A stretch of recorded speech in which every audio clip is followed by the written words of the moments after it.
Good morning, everyone. Welcome to Fridays at Findlay Friends.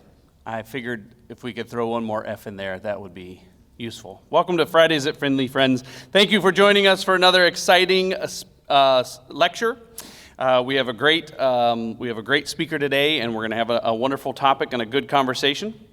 If I haven't met you yet, my name is Ken McIntyre, Vice President of University Advancement here at the University of Findlay. I want to thank our sponsors, Premier Bank. We have a few representatives. Would you stand and be recognized, please? Thank you. I appreciate you standing. I did see a couple of eye rolls. I won't point you out, but I thank you for doing that. Before we begin, though, I would like to introduce to you Amber Robeson. She's going to come to the podium and give our invocation for the morning. She's from Urbana, Ohio, and she's an animal science student here, and she's a senior hoping to be starting vet school next fall. Correct? Please come forward and give us the invocation.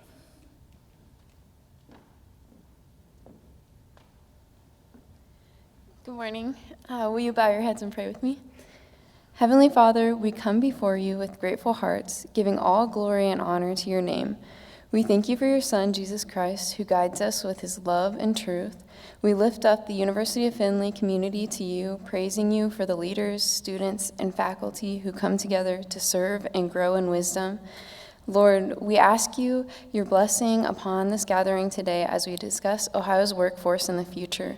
Grant wisdom and discernment to all those participating. May the work we do be rooted in your purpose, and may we strive to reflect your love and grace in all of our actions. In Jesus' name we pray. Amen.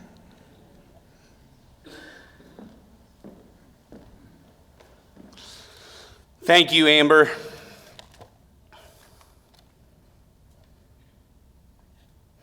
This is an exciting time to be on the campus here at the University of Findlay. We have just finished our homecoming activities. For those of you that were able to participate, thank you so much for being there, where we welcomed back hundreds of our alumni and friends of the institution to connect with old friends and make new memories. Some of our alums, like Lydia, they make us very proud. All of our alums make us, most of our alums make us. We'll talk to you later if you're one of those alums. Yeah, right. So we have now about 29,000 living alumni across the country and in 72 other countries, along with 3,600 right here in Hancock County. We are proud that this fall we are able to bring to Findlay 2,200 undergraduate students along with 980 graduate students. The university has received some top rankings here lately. We are on the list of best colleges in the United States, ranked by Money Magazine in 2024, and among the top schools in Ohio. Money Magazine also conducted a study for most affordable colleges in Ohio, and we ranked 10th out of nearly 90 schools. We also understand the need for higher education to continue to adapt and change. The University of Findlay is finding innovative ways to inspire the next generation of Oilers. One of those ways you may have heard about is the merger between Bluffton University and the University of Findlay. These two strong universities are coming together to do an even better job of equipping students for meaningful lives and productive careers. Today, we are going to talk about productive careers and what that looks like in the future. I'd like to welcome to the podium Dr. Kathy Fell, President of the University of Findlay, as she will be the guide for our discussion today.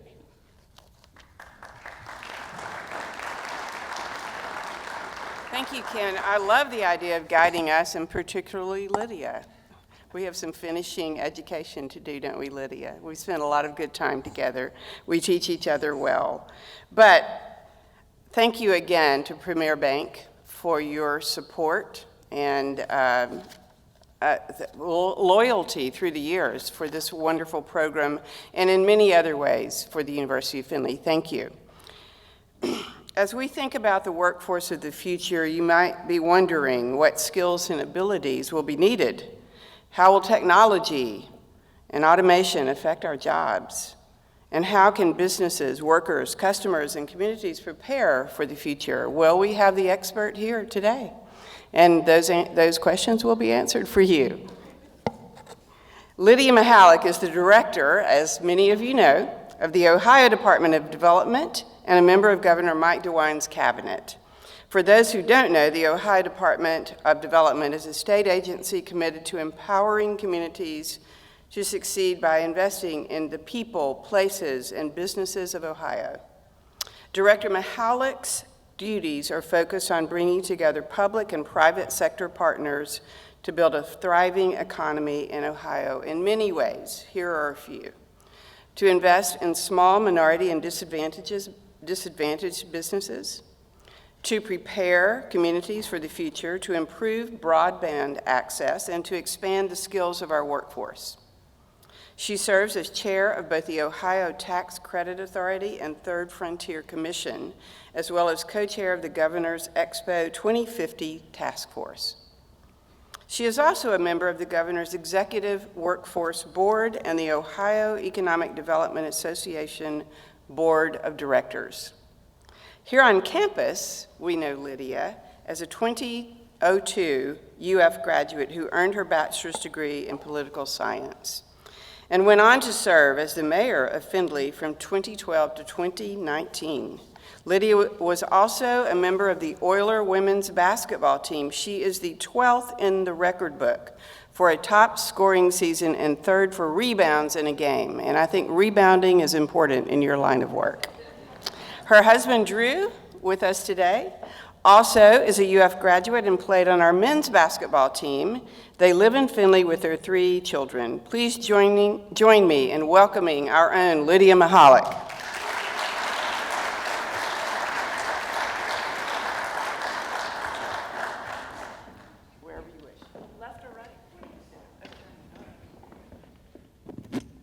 We're both left and right here. Yes, We're everything neither is red good. nor blue. That's right. We welcome all. So, Lydia, thank you for joining us today. Yeah. Give us a quick overview from your point of view, not my generalization, about your duties. How do you spend your day? Oh, wow. So great question. But first of all, good morning. It is so lovely to have the chance to be home on a Friday morning, take our youngest to school over at St. Mike's, and then rush over here to be with a lot of really familiar faces, friends, colleagues, folks who have been absolutely dedicated to improving our overall community for decades. So it is really an honor to have the chance to sit with all of you today. Okay, so at the Department of Development, we are entrusted with a really important mission, and as you described, it is empowering communities to succeed. We are led by Governor Mike DeWine, Lieutenant Governor John Husted's vision for an Ohio that really works for everyone. So no matter where you grew up, no matter where you're from, no matter what your situation, we want you to have an opportunity to live your best life right here in Ohio. And Amber, that's why I said you should, as an Ohio resident, you should definitely go to the Ohio State University Veterinary School, because we want you here in Ohio. So a typical day for me is anything but typical. I'm almost 6 years into this job, and I have yet to have a week that is consistent in terms of activity. So I spend a lot of time on behalf of the governor and lieutenant governor engaging with communities across the state. And you say, well, why is that beneficial? Well, there's nothing better than having an opportunity to talk to a business owner or a community leader or an educator to hear about what their hopes and dreams are. And what you find at the end of all of that is absolute inspiration. There's no value in just hanging out forever and eternally in Columbus.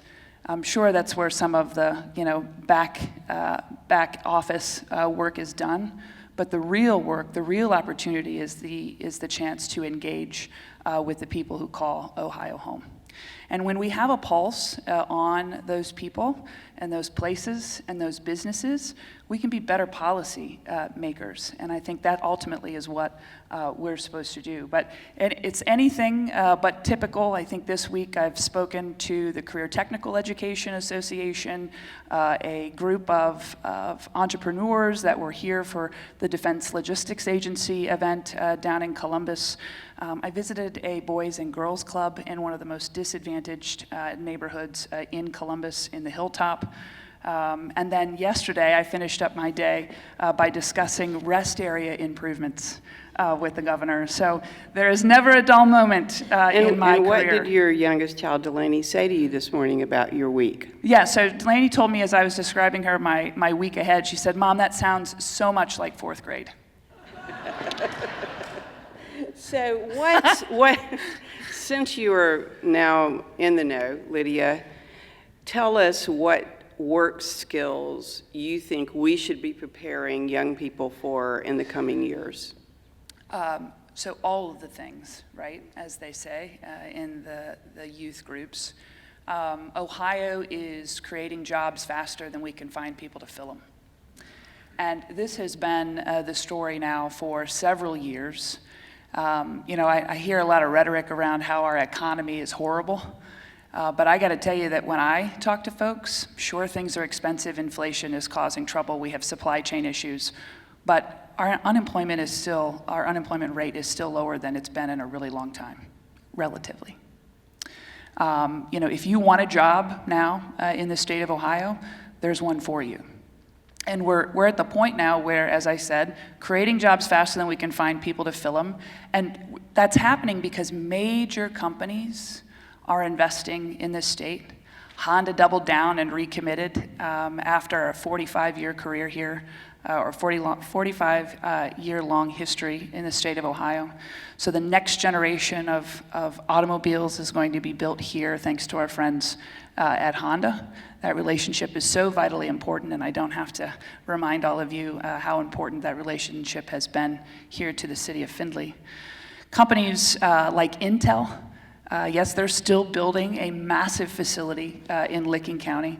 It's one of the biggest things I've ever seen in my life. We've supported it from the community level. There is infrastructure going in, there are power lines and gas lines, and this massive building is coming out of the ground. And there is now new life on the southern tip of Ohio, down along the Ohio River in Adams County, where all of the large pieces of equipment that are necessary to support Intel are coming in off of the Ohio River through a port now in Adams County. And I don't know if you follow ODOT on their social media, but they love talking about superloads. And I think we're like superload 30. But all of that, and then Joby Aviation in Dayton, certainly that's going to be really exciting, flying air taxis. Lieutenant Governor and I talk a lot about how he may be the first one to try that out. It won't be me. I like to stay grounded. But things like that are occurring here in the state. And then we have emerging opportunities, right? We've got small businesses that are doing the next best thing as it relates to healthcare technology.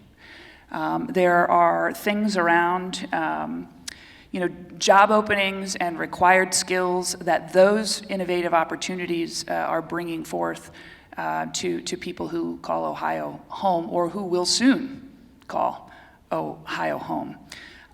Workforce development has been a prioritization of the DeWine Houston administration from day one. We've been really focused on tech-focused skills. So things like healthcare and engineering, science. I'm thinking, if you're a STEM teacher, there's no better time than now to help mold the future of our kids. But with all of those things, we have tried to listen to the industry.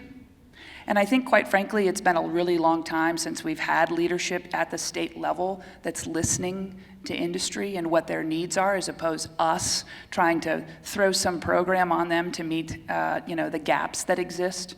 So with Tech Cred, which helps incumbent workers attain tech-focused credentials, industry-recognized credentials. I think we have more than 2,000 of them. This program has been incredibly helpful to our existing businesses who are looking to upskill existing employees. And then we have the sister program, or the brother program, whatever you want, to that particular initiative called the Individualized Micro-Credential Assistance Program.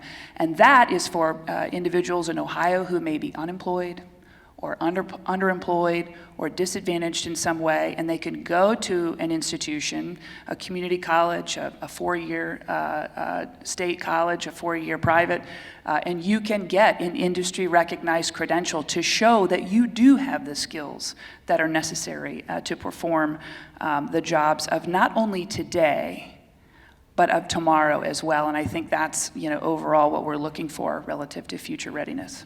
Thank you, Lydia. And I'm assuming you also see growth. Do you see the future of agriculture and healthcare in our state growing in different ways, perhaps, from the ways it has traditionally grown? Yeah, so first and foremost, ag is a very important sector in our economy. But quite frankly, manufacturing is the powerhouse that leads our GDP on an annual basis. Right. The manufacturing of goods and services continues to grow. We are a leading state in the country in manufacturing. We have the third most manufacturing jobs of all 50 states. We continue to see significant investments that are being made in those businesses, and it's leading to great community prosperity across our state. When you have key automotive players like Honda, like GM, like Ford, all of those guys are trying to figure out, what the future looks like. And I've seen really just in the last couple of years a real adjustment. First it was everybody's got to drive electric cars. And then the market said, no, we're not ready for everybody to drive electric cars. And I jokingly say that since I'm from Findlay, the home of Marathon Petroleum, that I'm okay with that. But things are starting to adjust. I mean, Honda just announced a couple of weeks ago that in their plant in Marysville, they're going to have 3 platforms. They're going to have an electric platform, a gas platform, and then a hybrid in some form. And whether that's battery or hydrogen, those things are really important. Another really key driver to our economy in Ohio, and it's great that Premier Bank is here, is real estate finance and insurance. There's a lot going on in that space. We, again, help lead the country. I think we're top 5 now. We were top 6, but now we're top 5. And the number of insurance-related industry jobs that we have here in the state, that says a lot about what our focus has been and what the bread and butter really of our economy is. And then healthcare. In Ohio, we know healthcare, whether you're a patient or know somebody that's a patient at the Cleveland Clinic. There's innovative things that are coming out of there every single day. Or you happen to be down at the Ohio State University Wexner Medical Center. Again, a great institution that's driving a lot of technology advancement in the healthcare sector. But wrapping all of that up, Ohio's economy is very diverse, which is why I think we're so strong. It's one of those things that we really looked for. Back in the late 1980s in Findlay and Hancock County, we wanted a diverse economy to be able to weather the storms that come in and out on any given year. And Ohio prides itself, I think, in having those opportunities here. Thank you. Well, we're very proud to have you in leadership. Oh, thank you. We like to take a little bit of credit for it, not all of it, just a little bit. You can take just a lot of credit so for it. Yeah. Would you mind sharing with us a few lessons you may have learned during your years at the University of Findlay that have helped you? You don't have to tell us everything that happened. I don't think you need to know everything. But just, a few takeaways. Well, first and foremost, the experience, the education, the relationships that I've built here at this institution have absolutely shaped me as an individual, me as, trying to be a good family member, me as a leader in the cabinet with my other cabinet officials. And I would say, if you had to pick a couple of things, First and foremost, you taught me how to critically think. And I think about Ray McCandless and the political science and history. Is he here? He is. Ray is in the house. Did I figure it out? Yeah? So, I had a brain, certainly. I had to have one to get in here. It wasn't just athletic ability. But I learned how to critically think. And I think that actually, eventually turned into a skill that helped me be a really good mayor. I love being mayor. But if I didn't have the foundation that I learned here at the University of Findlay, I wouldn't have been as successful. And second, how to work hard. I cannot underestimate the value of being able to compete in athletics, particularly collegiate athletics. All of those intangible things that come along with being a part of a team. And those two things, how to critically think, which I wish we had more people who came to the university to learn how to critically think, and then how to work hard. But it's been a gift, an absolute gift, to have had an opportunity to experience, to be an Oiler. Thank you, Lydia. Well, Yeah. we're very proud to have had you, and we may get you back. So what advice would you give to our students like Amber, other than going to Ohio State for veterinary school? If we had a veterinary school here at the University of Findlay, I would say go here. And the governor could make that happen. If should- you want to. Would you like to talk about that? Yes, I will call the governor on my way to Toledo. Veterinarians are in great need in Ohio. They are. They are. Let's talk about what advice you have for all of our students in preparing for many of the knowns and unknowns of the future workforce market. Well, first, soak up the experience while you're here. Don't be in a hurry to get out the door. As much as we focus on milestones and checking boxes and making sure that we have the right curriculum, it is really important to experience all of the things that go along with a college education. Listen. Never stop listening. And if you listen more than you talk, you'll be very successful in life. I think I've heard it as we have 2 ears and 1 mouth, so we should do more of this. I think when you listen, it's like I talked about earlier, when you get the opportunity to go around and experience firsthand what people's issues are. If you listen to them, not just hear them, but actually listen, it can help you come up with solutions that could be helpful to the things that are most vexing. So be a good listener. Never stop learning. I learn something new every day, it seems like, maybe even every week, more like it. So don't expect to graduate from here, grab that degree, go on and do more things, and anticipate that you'll never have an opportunity to learn anything else. Because I think you'll never stop learning.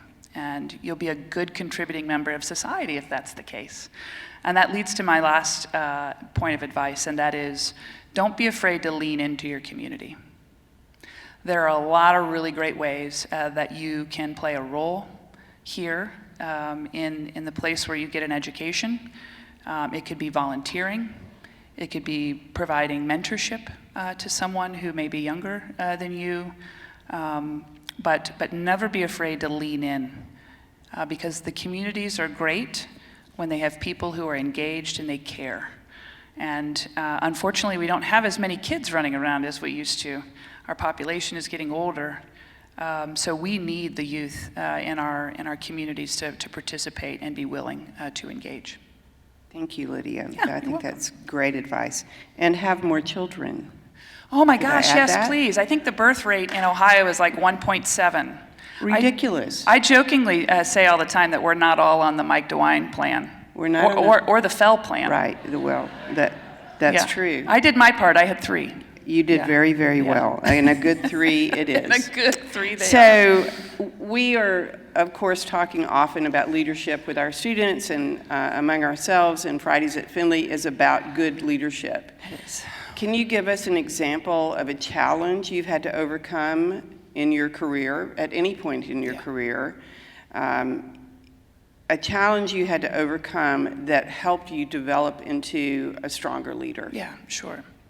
So challenges are opportunities for improvement. And there have been numerous challenges, of course, in my professional life. I had challenges growing up. But one that is that might be helpful in this discussion. The pandemic was one of the most stressful, times in my life. I'm sure it was in all of yours too. There were a lot of demands being placed on us as a cabinet and as a leadership team with the governor. I mean, you saw the governor every day. Wine with DeWine, I think is what they called it. I never got to have any wine with DeWine. I'm not saying. Yeah. But our governor, like or dislike the decisions that he made during the time of the pandemic, he genuinely thought that every day that he woke up, every day, that he had an opportunity to save someone's life. There was a lot going on. There were a lot of challenges, from our urban areas to our rural areas to making sure that kids could stay in school. I mean, this guy genuinely believed that that was his job. It's why he felt so strongly about communicating with folks. But behind the scenes, what you saw, or what you didn't see, was a group of leaders who were running around trying to figure out how to be as responsive as we possibly could in any given moment. And a lot of the work that I did was around working with the Department of Health on that color code system. Do you remember that? Like, everybody's good, you're in a green county, or everything's bad, it's a red county. I got to do that. I don't know why I got to do that, but it was great. And then I also helped work with the Lieutenant Governor on opening back up our economy. And that was one of the most difficult, challenging moments in my life, because it was, we had a wide-ranging view of what was actually going on in the state. We had a wide-ranging level of appreciation for just healthcare in general. We had people who were losing jobs, who were losing their life savings. There was a lot of pressure on us to deliver, to get this thing churning again, to get back to where we are today, at an $800 billion GDP. And so there were a lot of really difficult conversations, a lot of critical conversations. I think back to Paul Wurstel and all of the advice and business coaching, executive coaching that he gave me when I was mayor, and it translated very well to this moment.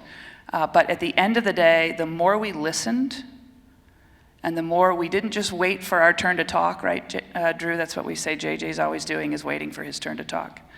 But listening to people, not having a thought in our mind about how we believed that things should be done, but actually listening to what they had to say. I think that was the biggest challenge I've had to date, but there are many from that point. Well, having lived through that era with you, Lydia, I will say you and the DeWine administration did listen. I don't know how anybody could make perfect decisions through the COVID epidemic. I don't think anybody made a perfect decision. But the presidents of the higher ed institutions in Ohio were on group calls with the governor and his team frequently. And we gave any information he asked for, and we received clear and honest answers to our questions. So, and I know that that was your approach as well when I would talk to you during that time. So thank you. Thank you. I think that is good leadership.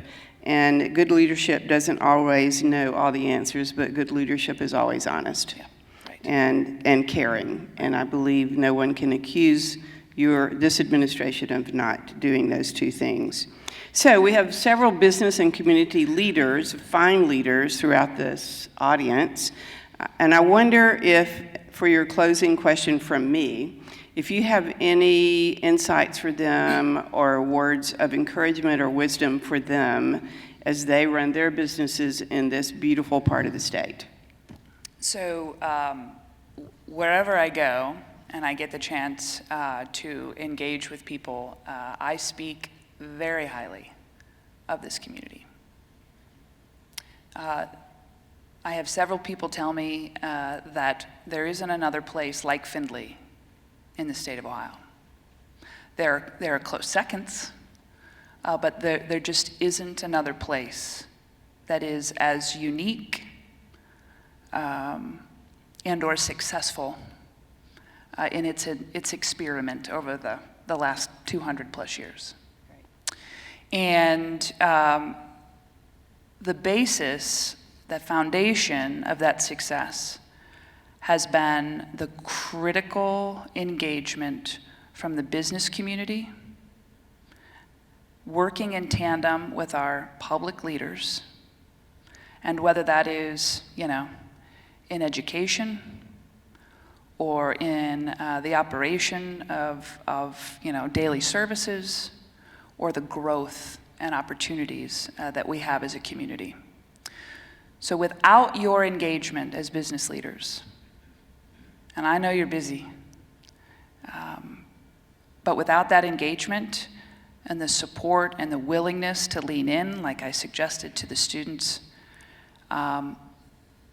Findlay will not be the same.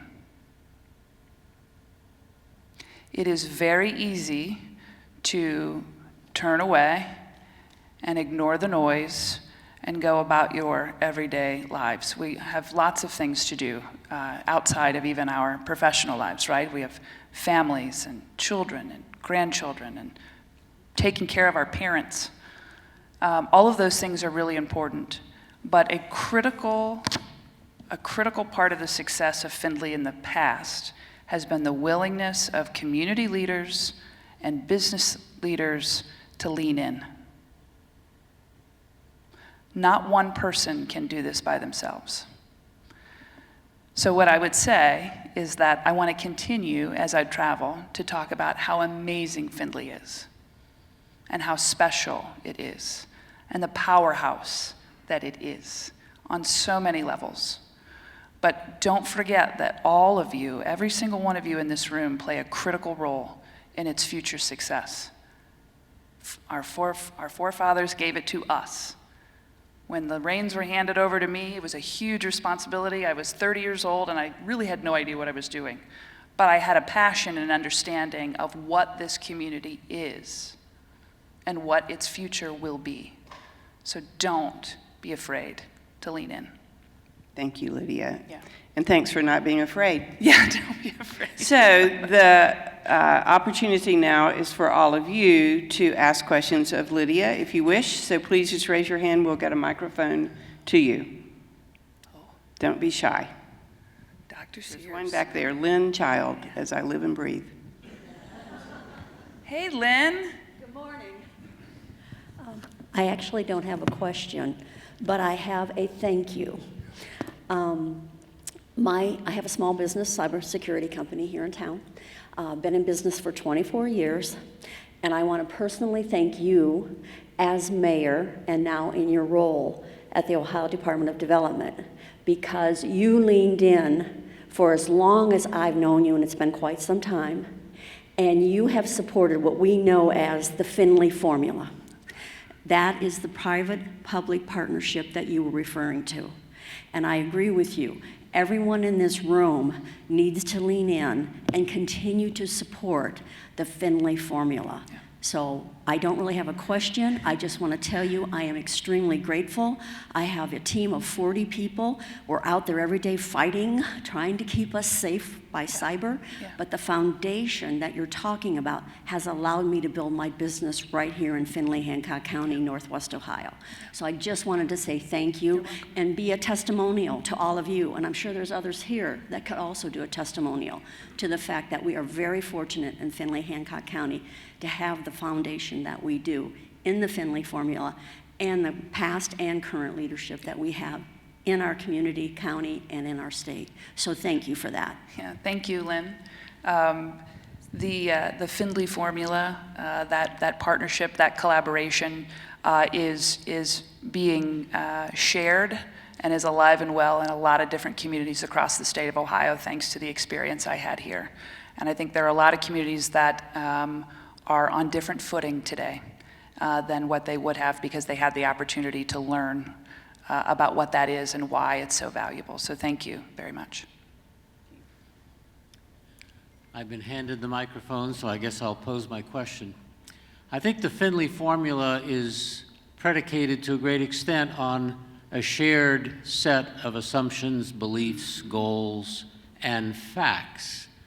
But it seems that our country suffers from a growing divergence in people's understanding of the facts as well as shared goals and priorities and assumptions. So how can we overcome the dysfunction that seems to proliferate because we can't talk to one another and understand each other, and it makes it hard to listen to one another when I don't think you have the facts and you don't think I have the facts because we don't have any shared facts. Very good question. We certainly live in interesting times. But what I have seen, and quite frankly, I see it demonstrated by my boss, both of them, Mike DeWine and John Husted, nearly every day, and it's courage. We were talking a little bit earlier. It's courage, and it's courage to tell the truth. Not tell you what I think you want to hear. Not tell you what I think is going to be advantageous for my next move, but what the truth is. And if all of us operated on what the real truth is in some of these most vexing issues, then solutions would be a lot easier and coalescing around a path forward would be easier. But I think we've gotten to a point in this country where we take advantage of people's fears and we prey on them and we thrive on confusion and mistrust. And we need more leaders who are willing to step up, be okay with telling the truth, be okay with the response that we might get with that truth, but having enough information to back up what the truth is. It's not grabbing, the next tweet, off of our phones and proliferating it, even though it may not be true. There are global powers who are trying their best to sow distrust and division in our country. And we may not recognize that, but it's true. There are a lot of people that will benefit from the United States being in a confused state. And we don't want to get there. And so I think the fact of the matter is, if we all are courageous enough to tell the truth, I think we'll be in a better place. Thank you, Lydia. Good morning. I am Sarah Fedorka, and I missed you by about a decade. I teach in the English department. Yeah. And in some ways, my question is a follow-up to Dr. Sears. I hear you talking a lot about the importance of technical skills and technical training, but in your discussion of your leadership experiences and your experiences here in political science, you're talking about many of the things that we associate with the arts and the humanities. Right. So could you speak to how you see the integration of the arts and the sciences and the humanities coming together to help create leaders for the future? Yeah, that's a great question. So absolutely, I am not the result of some technical education. I do believe, and I still think that there's a tremendous amount of value in the humanities, in the arts. I think it actually makes us well-rounded people. When we get to experience things that maybe are not necessarily our own lived experience, but in others while we're listening to them, I just think it makes us critical thinkers, and it allows us to contribute to society in a way that's very, very valuable and important. There is still room, do not get me wrong, there is still room for people who do not necessarily have a technical skill, because there are leadership opportunities. We still need people who can work on the best of what is human nature. But the demand that we have today is for those technical skills: engineering, math, healthcare, information technology. It's just the economy is changing a bit. Our son is now a freshman at The Ohio State University. He's an economics major with a political science minor, and he's participating in Army ROTC. And he was talking to us about, what his future career path was. And I said, JJ, you can learn a lot about politics, and you can get prepared potentially to go to law school by having a minor in poli-sci. But I would encourage you to really think about the economic side. He may end up doing supply chain logistics, but he'll have some of those foundational courses in political science that will make him a better person overall. And we've had this conversation over and over again. So I do think that there's still value in a liberal arts education. But right now, the high in-demand need is for those tech-focused skills. We just like tech folks who can speak grammatically and have an ethical understanding of life. I know, that would be great. Here we are at the University of Findlay, That's ready right. to provide it. What else? Who else has a question? Right over here. Hi, I'm Susan Allen from Liberty Benton Schools, and a lot of the focus has been on college education, university education, but I'm here with a group of K-12 educators. Yeah. And you have the opportunity to talk to a lot of businesses throughout Ohio. What do you think they would view as the biggest thing that we can do as K-12 educators to help prepare our future workforce? So I think the biggest challenge that our businesses are seeing is making sure that they have a student at the end of the day that gets all of the basic things that you can get between K through 12. But also what we're seeing is that there's a lot of students that are graduating high school with associate's degrees. And they're doing that because there's such a need and a high demand, particularly in the healthcare field in that space. What I love about what both the governor and lieutenant governor have done in shining a light on education in general. I mean, we've created an actual entity that is responsible for the deployment of education with the Department of Education and Workforce, or DO, as we call it. So we have that. We've actually invested in our schools in making sure that career and technology education can thrive, as opposed to these long wait lists of students who may have an interest in it, but they can't get to it because there's just not enough space. The other thing that I think that is really important, that the governor has talked a lot about, both the governor and First Lady feel very passionate about this, is the science of reading. Too many Ohio kids graduate and aren't proficient. And so I think him really taking that on and asking for your partnership in that effort is going to pay really, really big dividends. We have too many people in Ohio that are on the bench and not in the game. And that's for one reason or another, family situations, health, lack of opportunity or access to education. And so you actually play a really, really good role, a very prominent role, in ensuring that people, as they matriculate through, that they can be a participating player in the game. Because our demographics are such that for the first time in 2020, our death rate, our mortality rate exceeded our birth rate in Ohio. And so our population is dwindling by natural causes, but we are growing with the number of people who are coming into our state. There are fewer people leaving our state once they get an education and then go on to their professional careers. So we can't afford to leave anybody on the sidelines. And I think K through 12 education is, quite frankly, the center of our communities. You are the places we go on Friday nights to be together. You are the places we go to have the Kiwanis pancake breakfast. You are the center of a lot, and you are asked to do a lot, but you're up to the task. And I know Ohio's educators are going to be successful.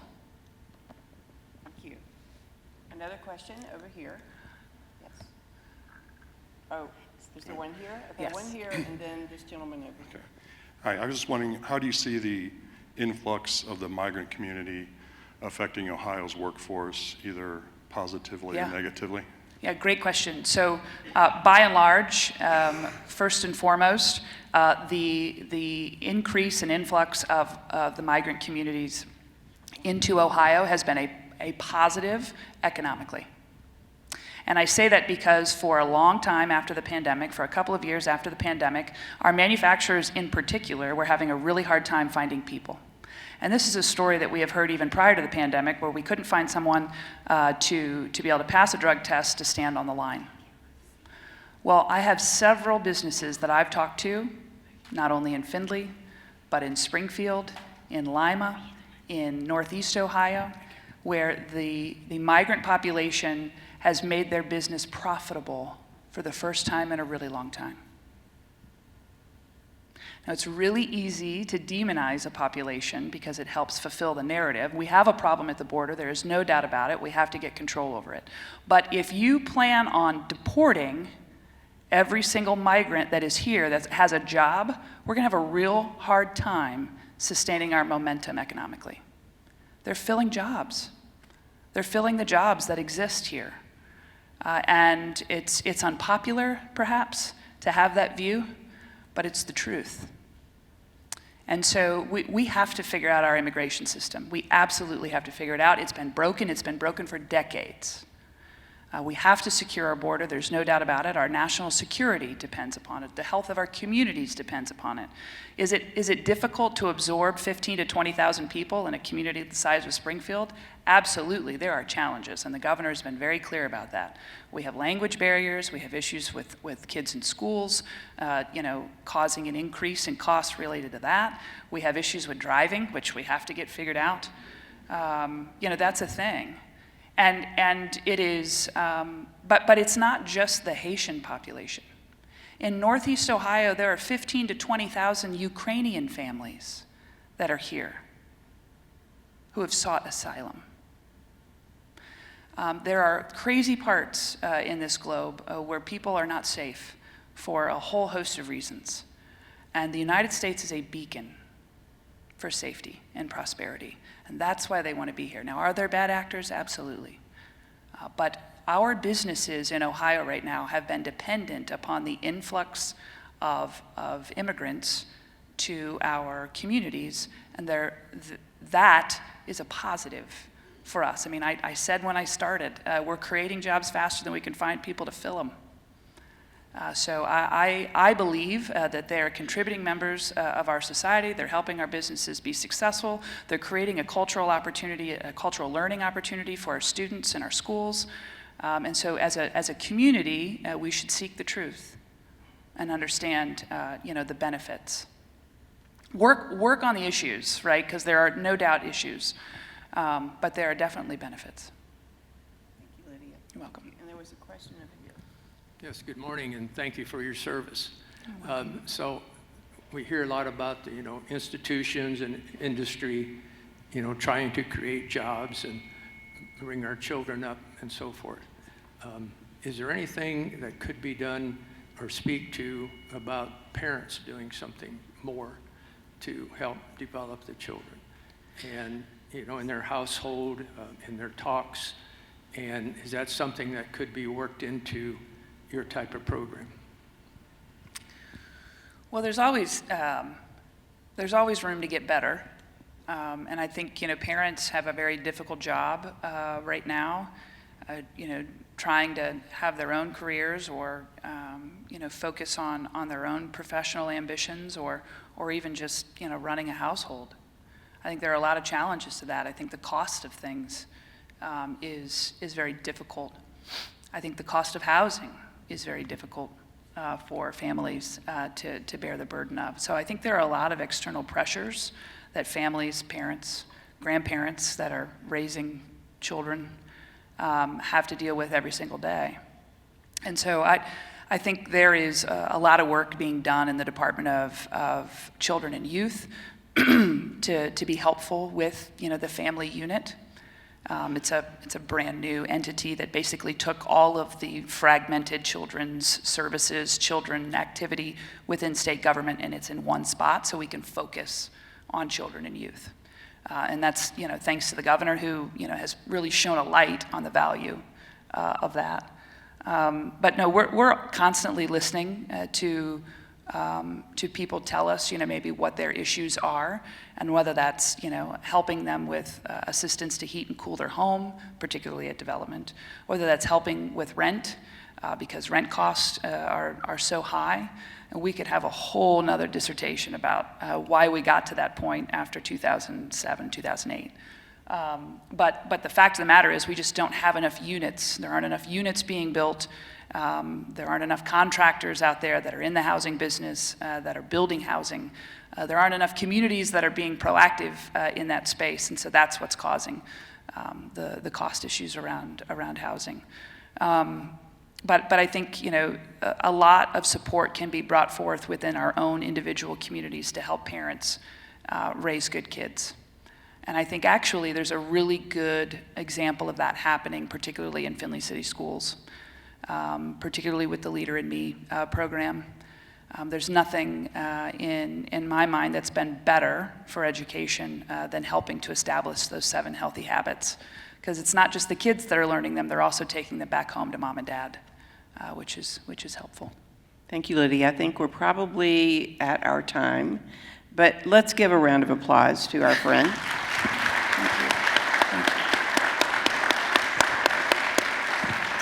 And I'll hand the program back over to Ken.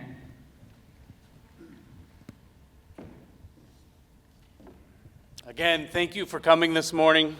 Thank you, Premier Bank, for providing this opportunity for us. A quick reminder for those of you who enjoyed your time here this morning, November 8th will be our next Fridays at Findlay. We're going to have U.S. Army Major General John C. Harris Jr. will be present. He is the top-ranking general of the Ohio National Guard, and he will be here to talk about leadership in challenging times.